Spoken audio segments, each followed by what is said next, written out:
Hey everybody, this is MC with MC Gaming. Today we're going to be talking about Batman Arkham Asylum, an action-adventure game developed by Rocksteady Studios and published by Eidos and WB, where you play as none other than Batman, aka Bruce Wayne, aka I keep having to relive my parents' death over and over again through different forms of media.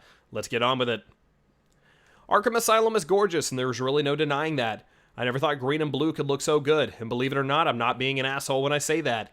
There are many games and movies that try to use one specific color scheme to achieve a certain vibe. Some don't do it well at all, and it's especially unfortunate when it's wrapped around such a good product. But when done correctly, it can actually pull a person even further into the game, ultimately creating a more immersive experience. I'm looking at you, Mirror's Edge. Batman is one of those games. The canvas on which Arkham is painted is with brushes of blue and green that would make the late Bob Ross proud. The only real criticism I have of the graphics is with Batman's detective system, which is similar to the Dark Vision in Dishonored, which I reviewed in my last video. What Dishonored does wrong here, Batman does okay. The two are very similar, but detective mode in Batman has a blue undertone, making everything a little easier on the eyes. But basically everything in the scene loses almost all of its detail. This wouldn't be such a big deal if you didn't spend such a large portion of your time in detective mode. Overall though, the game looks great, and Unreal Engine still holds up. The Joker is at it again. After an attack on Gotham City Hall, he's apprehended by Batman and delivered to Arkham Asylum. Joker clearly has something up his sleeve, so Batman decides to escort him into the asylum himself. As soon as he's out of Batman's hands, Harley Quinn takes over security, allowing Joker inside of the facility freely. Apparently, Joker had made a deal with the doctor inside for access to a drug called Titan, so he could create an army of super henchmen. When the deal went sour, the Joker was forced to come to Arkham himself to retrieve the drug. To get to the Joker, Batman will have to face his deepest nightmares and deal with some of the worst criminals Gotham has to offer.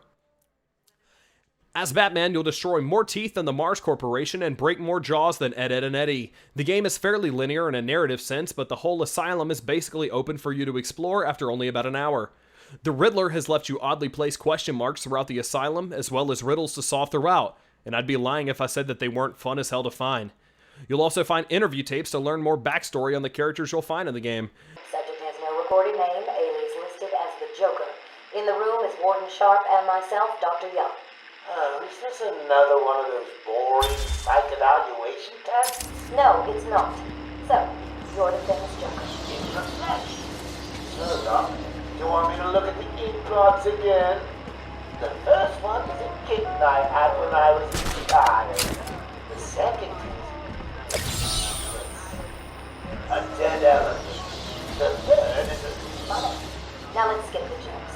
Skip the jokes? Hey, Sharpie, didn't she get my permanent record? Be quiet, clown. The game has a really great way of making me want to play without asking me to. There aren't missions. A character might say you need to go to a certain place to do a certain thing, but it doesn't feel like a mission.